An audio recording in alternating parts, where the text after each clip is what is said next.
In 1452, on a hillside in Tuscany, Italy, a child was born who could not legally inherit his father's name, his family's property, or his family's profession. He was illegitimate, the son of a notary and a peasant woman, and under Florentine law at the time, the doors that would have opened to a legitimate son were closed to him. So he had nothing but time and the world. And he filled that time with the most relentless, wide-ranging curiosity any single human mind has ever applied to existence. His name was Leonardo da Vinci, and he left behind notebooks, over 7,000 pages of them, that show what happens when a human being decides to pay full attention to everything. Here is what he understood. Lesson 1. Curiosity is a discipline, not a temperament. People often describe Leonardo as a natural genius, as if his extraordinary mind was simply given to him and he couldn't help what he produced. His notebooks tell a different story. He kept meticulous lists of things he wanted to investigate, questions he wanted to answer, things he had seen that he didn't yet understand. Describe the tongue of a woodpecker. Explain why the sky is blue. Draw the human heart from every angle. Calculate the load a bridge can carry. Curiosity for Leonardo was not a passive mood that visited occasionally. It was a daily practice. He treated the world as if every single object in it was worth investigating fully. Lesson 2. Connect the disconnected. Leonardo's greatest intellectual gift was his ability to see patterns across fields that had never spoken to each other. Watching water flow over rocks, he discovered patterns he later applied to the movement of air and the movement of hair.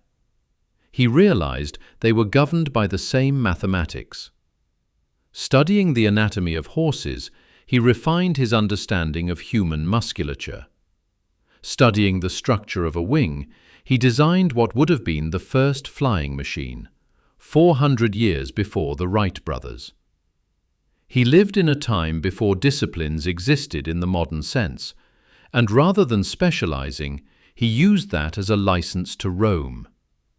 The greatest breakthroughs often come from the person who looks across the wall into a field that isn't theirs. Lesson 3. See what is actually there. Leonardo believed that most people look at the world through the lens of what they already believe they know. They see a bird and think, bird. They don't actually observe how the wing articulates at the joint, how the feathers overlap, what happens in the final fraction of a second before landing. He trained himself to see without preconception, to observe before explaining. This is harder than it sounds. The brain wants to categorize quickly and move on. Leonardo taught himself to linger, to look until he actually saw. Lesson 4. Unfinished is not failure. Leonardo left enormous amounts of work unfinished. Paintings he abandoned mid-canvas. Machines he designed but never built. Books he outlined but never wrote. For centuries, historians treated this as evidence of a character flaw, a lack of discipline. His biographer, Walter Isaacson, reframed it. Leonardo finished things when he had learned what he needed to learn from them. The learning was the point, not the product. This does not excuse procrastination. Leonardo worked constantly, but it suggests a different relationship with completion than the modern world demands. Not everything is for the final result. Some of it is for the understanding. Lesson 5. Art is not decoration, it is investigation. Leonardo didn't paint to make beautiful objects. He painted to understand.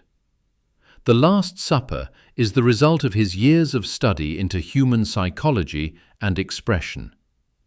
He spent weeks trying to understand how grief and shock would register differently on 12 distinct faces in the same moment. The Mona Lisa is a study in atmospheric perspective, in the mechanics of the human smile, in what it feels like to be in the presence of a person whose inner world you cannot access. He used the brush the way a scientist uses a hypothesis, to see what he would discover. Leonardo died in 1519, 67 years old. He was working on a series of drawings of water until nearly the end. In his notes he wrote, "I have wasted my hours." The man who produced more original ideas per year than almost any human who has ever lived thought he hadn't done enough. That restlessness was the source. Without it, there is no Leonardo. With it, there is a mind that the world is still spending centuries trying to fully understand.